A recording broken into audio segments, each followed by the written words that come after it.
नमस्कार, आज के एजेंडे में स्वागत है आप सभी का और मैं हूं आपके साथ वैशाली। और आज इस एजेंडे में बात करेंगे बजट पर हो रही सियासी प्रहार की। बता दें कि छत्तीसगढ़ के बजट को लेकर आरोप प्रत्यारोप का दौर लगातार जारी। सत्ता पक्ष जहां नई दिशा, नई धार और नई रफ्तार का दावा करा, वहीं मुख्यमंत्री विष्णुदेव साय ने इसे विकसित छत्तीसगढ़ की ऐतिहासिक पटकथा बताया। तो वहीं पूर्व मुख्यमंत्री भूपेश बघेल ने बजट पर तंज कसते हुए इसे ट्रक के पीछे लिखी शायरी जैसा बता दिया। इधर सदन में नशीले पदार्थों की अवैध बिक्री को लेकर आपको बता दें एसटीपी निर्माण तक कई मुद्दों पर तीखी बहस हुई। सत्ता पक्ष से महतारी गौरव वर्ष के संकल्पों को साकार करने वाला बजट बता रही, तो विपक्ष सवालों की धार तेज कर चुका है। इसी पर आज चर्चा करेंगे, लेकिन पहले देखेंगे ये खास रिपोर्ट।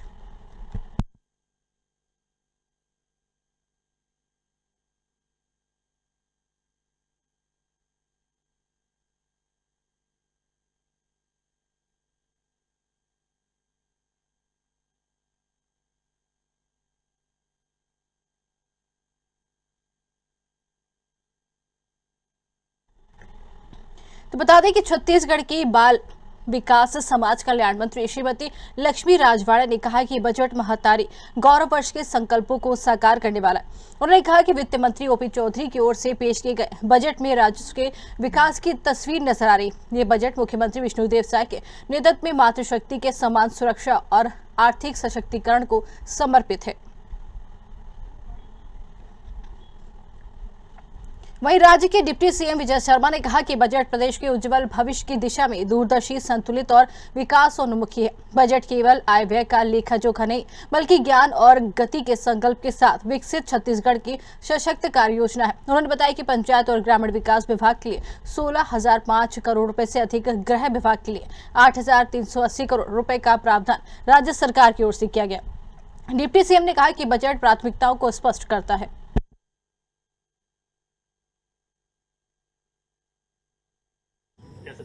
पंचायत विभाग की दृष्टि से बहुत अच्छा बजट है। ऐतिहासिक रूप से आज बीबी जीराम जी योजना के लिए जो प्रावधान हुआ है वो 4,000 करोड़ का है। आप सोचें, 4,000 करोड़ के लिए प्रधानमंत्री आवास के लिए भी 4,000 करोड़ का प्रावधान है। 1,700 करोड़ रुपए का प्रावधान प्रधानमंत्री ग्राम सड़क योजना का है। और ऐसे ही आप देखेंगे कि मुख्यमंत्री ग्राम सड़क योजना के लिए भी प्रावधान किए गए हैं। तो बहुत सारे प्रावधान किए गए हैं। मैं पंचायत विभाग के लिए किए गए प्रावधानों के साथ साथ जो गृह विभाग के नाते किए गए हैं, 31 मार्च 2026 तक हम सोचते हैं कि सशस्त्र नक्सलिज्म बस्तर से समाप्त होगा और उसके बाद बस्तर की सुरक्षा और विकास दोनों ही बिंदुओं को ध्यान में रख करके बजट प्रस्तुत किया गया है। तो इधर छत्तीसगढ़ विधानसभा में प्रश्नकाल के दौरान नेता प्रतिपक्ष चरणदास महंत ने सीवेज ट्रीटमेंट प्लांट के निर्माण का मुद्दा उठाया। उन्होंने गलत जानकारी देकर गुमराह करने वाले अधिकारियों के खिलाफ कार्रवाई की मांग की। इस पर मंत्री अरुण साव ने परीक्षण कराकर आगे की कार्रवाई की बात कही। नेता प्रतिपक्ष डॉक्टर चरणदास महंत ने कहा कि 2 बार संशोधन कर जवाब भेजे गए। पहले 26 बताया गया था और फिर संख्या 21 भेजी गई। इस पर उप मुख्यमंत्री अरुण साव ने कहा कि ये सही है कि बाद में संशोधित उत्तर उपलब्ध कराया गया। वहीं बजट को लेकर दूसरे दिन भी आरोप और प्रत्यारोप का दौर लगातार जारी है। विष्णुदेव साय जी की सरकार का तीसरा बजट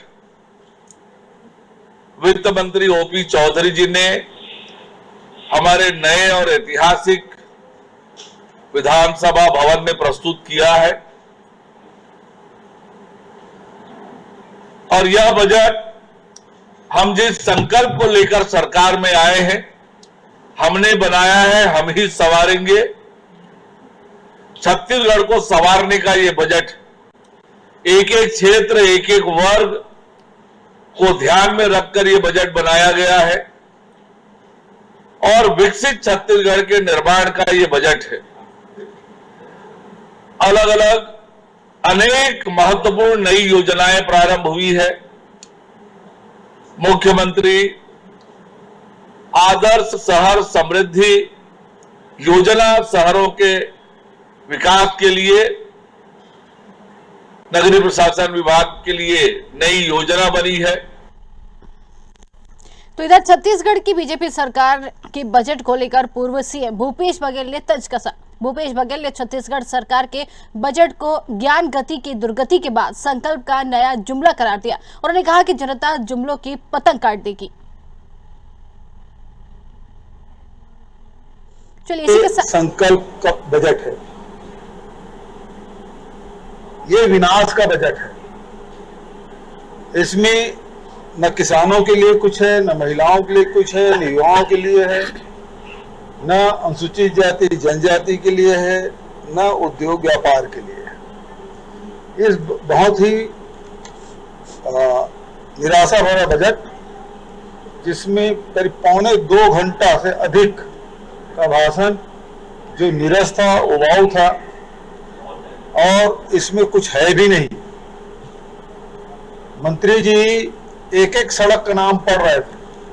आज तक के किसी मंत्री को, मैं भी 5 बजट प्रस्तुत किया हूं, लेकिन सड़कों के लिए, पेयजल के लिए, सिंचाई के लिए एक बजट दे देते। बड़े जो सैकड़ों हजारों करोड़ का कोई बजट, कोई आइटम हो, उसके लिए विशेष रूप से घोषणा कर दी।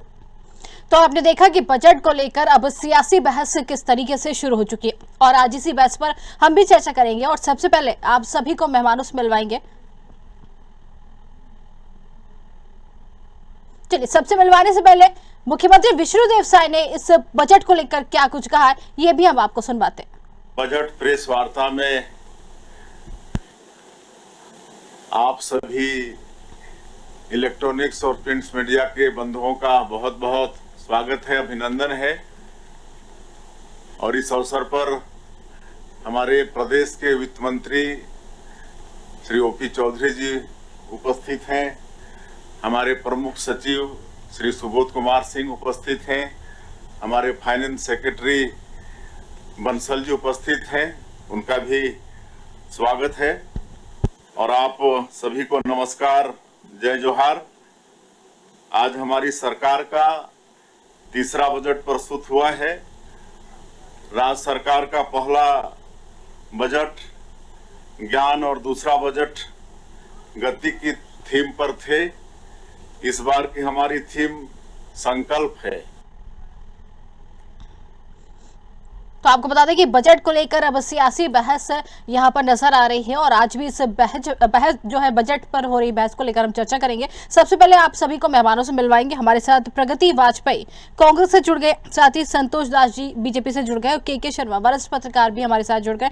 सभी मेहमानों का बहुत बहुत स्वागत है। और आज डिबेट की शुरुआत कांग्रेस के साथ करना चाहूंगी। बजट छत्तीसगढ़ का ऐतिहासिक बजट कहा जा रहा है कि सभी को वर्गों को ध्यान में रखकर ये बजट बनाएगा, लेकिन कांग्रेस ये कह रही है कि ये बजट ट्रक के पीछे लिखी शायरी के जैसा है। क्यों, ऐसा क्यों लगता है?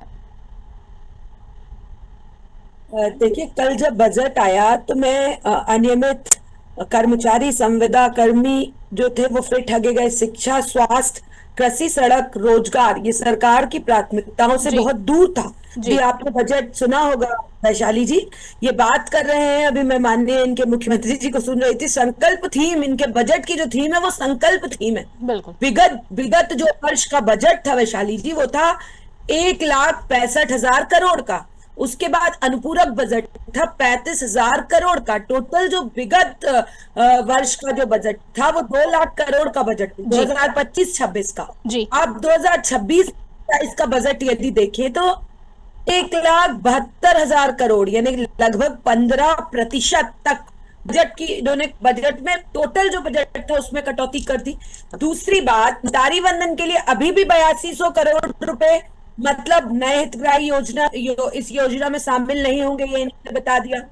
सबसे बड़ी बात, इन्होंने अपने घोषणा पत्र में वादा किया था कि ये महिलाओं को 500 रुपए गैस सिलेंडर की सब्सिडी देंगे। कहाँ है महिलाओं की सब्सिडी? भाई ये कह रहे थे कि ये संकल्प ले रहे हैं कि ये विकास करेंगे, तो छत्तीसगढ़ में 1 लाख पदों पर सरकारी नौकरी देने का वादा था। नई नौकरी देने के बजाय व्यापम की क्षमता बढ़ाने का ये झांसा दे रहे हैं। जी। भर्ती एजेंसी पहले ही सक्षम है, सरकार नियुक्तियां निकालें, विभाग खाली है, उसकी कोई बात बजट पे नहीं हुई। दूसरी बात, विमानपत्तन प्राधिकरण जो सरकार इधर राज्य के लिए जो बात कर रही है कि ये एयरपोर्ट्स को पैसा देंगे, तो जगदलपुर, बिलासपुर, अंबिकापुर सहित रायपुर सहित छत्तीसगढ़ के एयरपोर्ट्स को जो टोटल बजट दिया है वो 30 करोड़ रुपए दिया है। तो बताइए कि 30 करोड़ रुपए में ये अच्छे एयरपोर्ट्स बना पाएंगे, रायपुर को इंटरनेशनल एयरपोर्ट बना पाएंगे? तो देखिए, जमीनी हकीकत से कोसों दूर, निराशा भरा ये बजट था। सबसे महत्वपूर्ण बात, ये विकास की बात कर रहे हैं, जी। ट्रिपल इंजन डबल इंजन की बात कर रहे हैं। इस प्रदेश में सड़कों की जो स्थिति है वो बेहद खराब है। 2 साल में ये मरम्मत नहीं करा पाए जी। और इनके मंत्री ओपी चौधरी जी भाषण दे रहे हैं, ये सड़क सुधारेंगे, ये चौक, बाकायदा नाम लेकर। जी जी देखिए बिल्कुल। माननीय भूपेश बहुत ही अच्छा कहा कि बजट जो था वो बजट जुमलेबाजी का बजट था, ज्ञान और गति की दुर्गति का बजट था। ये हर कांग्रेसी नहीं, ये छत्तीसगढ़ का हर एक नागरिक कह रहा है वैशाली जी। और ये जुमलेबाजी का बिल्कुल। बजट है, इसमें महिलाओं के ठीक। युवाओं के लिए कुछ भी प्रकार की कोई भी चीजें नहीं है। जी वैशाली जी। बिल्कुल, इसका जवाब ले लेते हैं दास जी से, इसका जवाब ले लेते हैं। दास जी क्या कहेंगे? दुर्गति का बजट, पूरी तरीके से बजट को नकार दिया गया है, किसी वर्गों का ध्यान नहीं रखा गया, सड़कों पर मायाजाल बिछा हुआ है, तमाम तरह की बातें कही गई हैं और सवाल भी खड़े कर दिए गए हैं कि जो बजट आया है ये निराशाजनक बजट है। क्या कहेंगे? देखिए, पहले तो आपके न्यूज आवर अभी दर्शकों को नमस्कार, पैनलिस्ट को बिल्कुल। नमस्कार है। और कांग्रेस की प्रवक्ता को मैं सुन रहा था अभी, जी और उन्होंने दुर्गति की बात कही। तो दुर्गति तो उन्होंने भूपेश बघेल के सरकार में उन्होंने दुर्गति की थी, उसी के कारण ये आज विपक्ष में बैठे हैं। 70 सीट जीतने वाली कांग्रेस का ये बुरा हाल इसीलिए है कि उन्होंने प्रदेश सरकार की दुर्गति कर दी, प्रदेश की दुर्गति कर दी छत्तीसगढ़ पे। देखिए, जहां तक बजट का प्रश्न है, 1,72,000 करोड़ का बजट है। पिछला बजट 1,65,000 का बजट था, जी। 1,72,000 करोड़ का बजट है। और इस बजट में ऐसा कोई वर्ग नहीं छूटा है जिस वर्ग के लिए इस बजट में घोषणाएं न की गई हो, इसमें प्रावधान न किया गया हो। जी। ये देखिए, पहला बजट जो हमारा था, पहले ज्ञान पर आधारित था, फिर गति पर हुआ, और अभी संकल्प पर आधारित। संकल्प मतलब समावेशी विकास, अधोसंरचना, निवेश है, कुशल मानव संसाधन है, अंत्योदय है, लाइवलीहुड है, पॉलिसी से परिणाम तक का संकल्प है इस सरकार जी। का। और ये केवल संकल्प नहीं है, आप जरा बजट को भी देखिए ना जरा।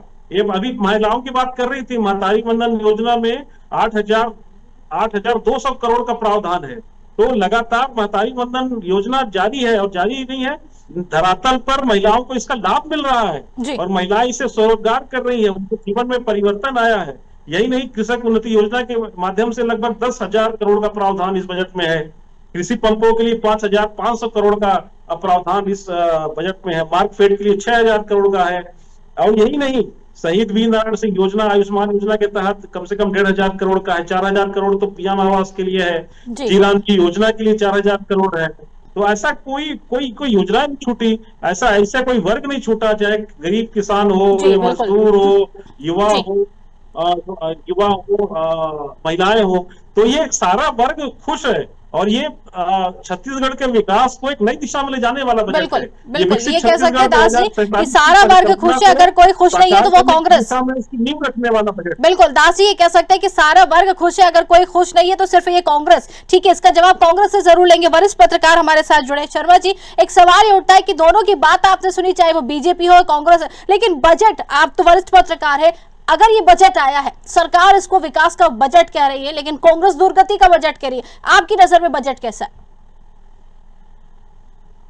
देखिए, बजट में किन बिंदुओं का विरोध है ये स्पष्ट नहीं है कांग्रेस की ओर से। कांग्रेस का विरोध है क्रियान्वयन को लेकर, वो धरातल में नहीं दिखाई दे रहा है। जिस तरह से आज जल जीवन मिशन को लेकर सवाल संगीता सिन्हा ने उठाया, इस तरह से क्रियान्वयन में गड़बड़ी या कमी की बात आती है, जिसको समय सीमा और गुणवत्ता के साथ पूरा करने की आवश्यकता है। बजट में जो है मोदी की गारंटी की बहुत सारे अभी विषय छूटे हुए हैं, उनको आगामी बजट में आने की हम आशा ही कर सकते हैं। अभी जो महिलाओं के लिए जो 1.5 लाख रुपया 18 साल उम्र होते तक देने की बात कही गई, वो एक बड़ी बात है। और समाज सेवा की दृष्टि से पूरे बजट का 40% राशि खर्च करने की बात कही गई। जो ज्ञान आधार देश तय किया गया था महिलाओं को लेकर, युवाओं को लेकर, किसानों को लेकर, इन सब के लिए इस बजट में कहीं ना कहीं प्रावधान किया गया। महत्वपूर्ण है इसका जो बजट 1,65 से 1,72 क्यों बढ़ा? तो 4,000 करोड़ रुपए तो जी राम जी का है, जो इस बार पहली बार राज्य सरकार का राज्यांश देना है। उसमें केंद्र सरकार का भी राज्यांश होगा, 60-40 का रेशियो है उसमें। तो इसके चले हुए एक बजट बढ़ा हुआ है। राज्य सरकार, सभी राज्य सरकारों को राज्यांश देने के लिए जी राम जी के लिए राशि का प्रावधान करना पड़ेगा, क्योंकि महत्वाकांक्षी ग्रामीण विकास की दृष्टि से मनरेगा के स्थान पर जी राम जी योजना है।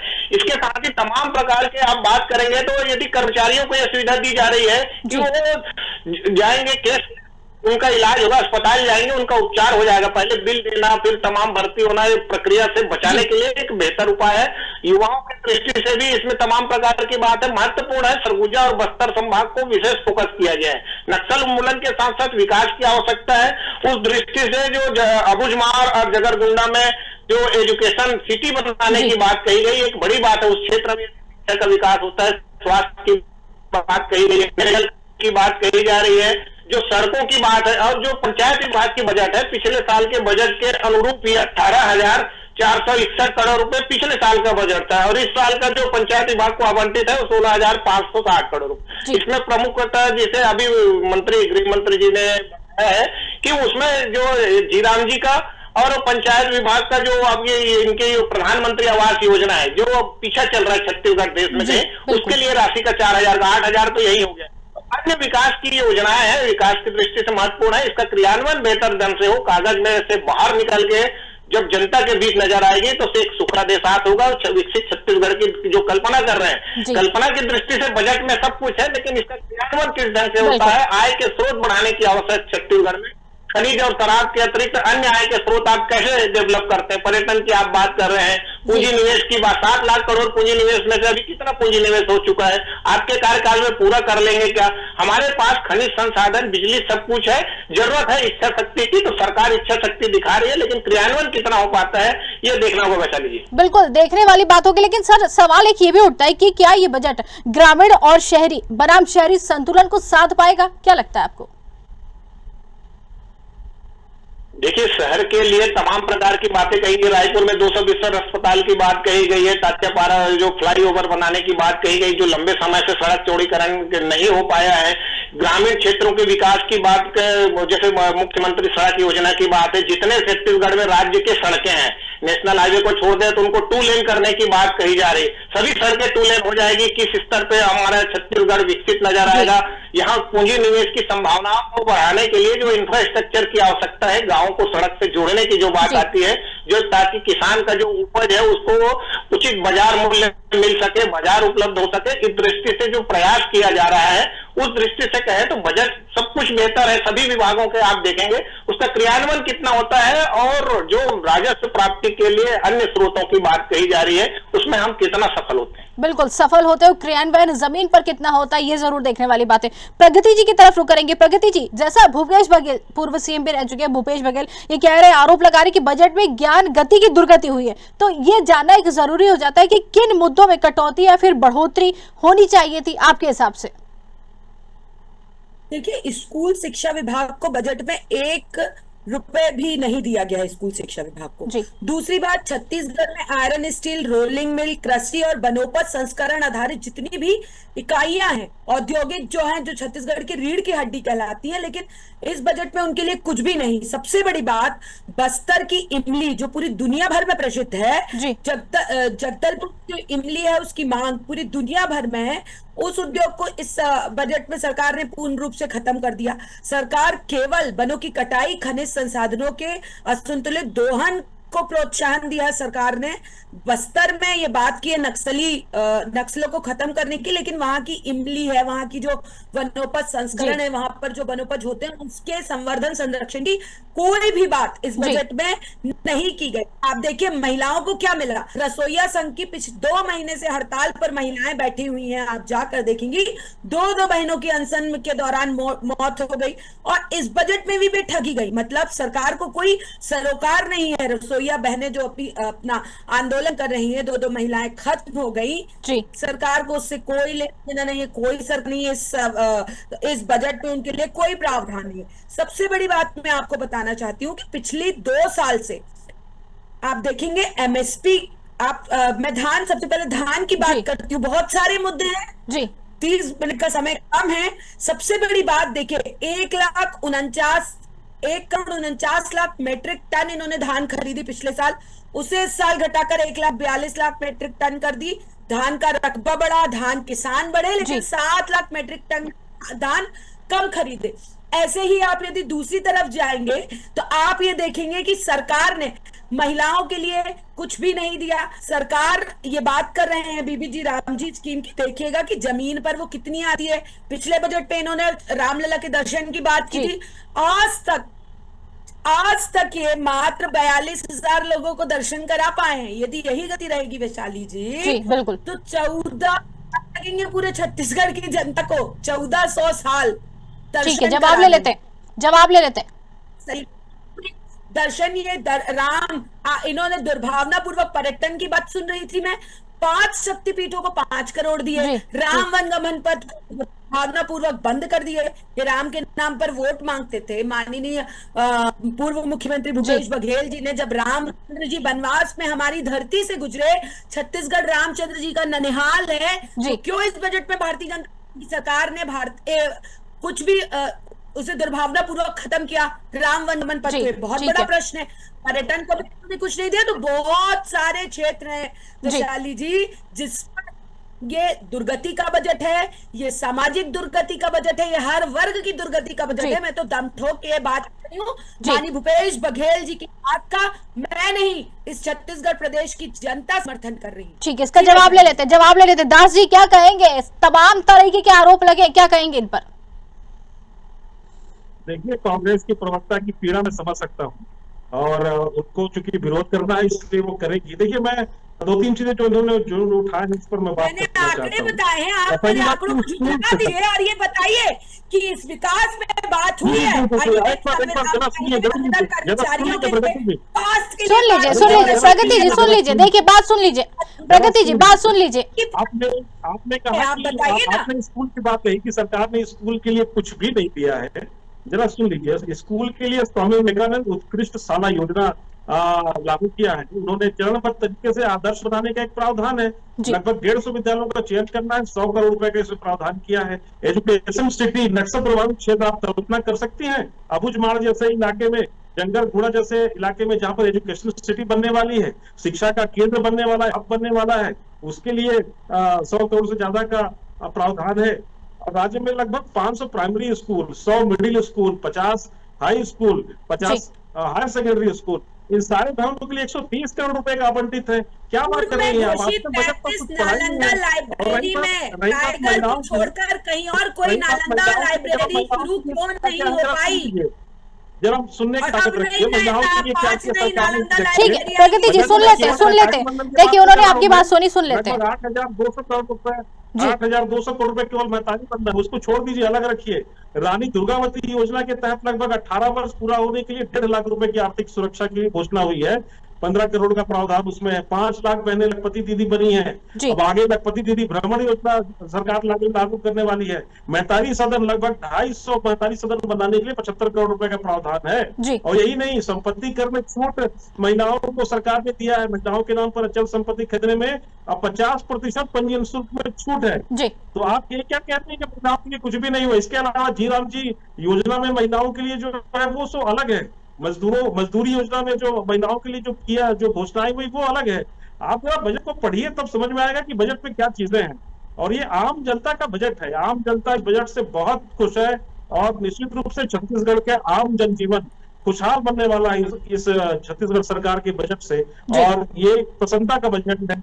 ये छत्तीसगढ़ को विकसित छत्तीसगढ़ बनाने वाला बजट है। बिल्कुल, विकसित छत्तीसगढ़ बनाने वाला बजट है। लेकिन प्रगति जी की बात हम करते हैं प्रगति जी से, लेकिन यहाँ पर समय हो गया है, इसलिए चर्चा यही रोकनी पड़ेगी। बहुत बहुत धन्यवाद आप दोनों का हमसे जुड़ने के लिए और बातचीत करने के लिए, बहुत बहुत धन्यवाद। तो आपको बता दें कि कुल मिलाकर छत्तीसगढ़ का ये बजट, जहाँ सरकार के लिए विकास और संकल्प की बात कहेगा, वहीं अब कांग्रेस इस पर पलटवार करती हुई नजर आ रही। कांग्रेस कह रही कि बजट सिर्फ दुर्गति का बजट है। अब देखना है कि इस बजट की बहस कब तक लगातार जारी रहेगी। लेकिन यहां पर बीजेपी की तरफ से इस बजट को देश की रफ्तार, छत्तीसगढ़ की रफ्तार का बजट बताया जा रहा है। अब देखना है आज के इस बजट के बाद और बहस किस तरीके से छूटती है। फिलहाल आज के कार्यक्रम में इतना ही। नमस्कार।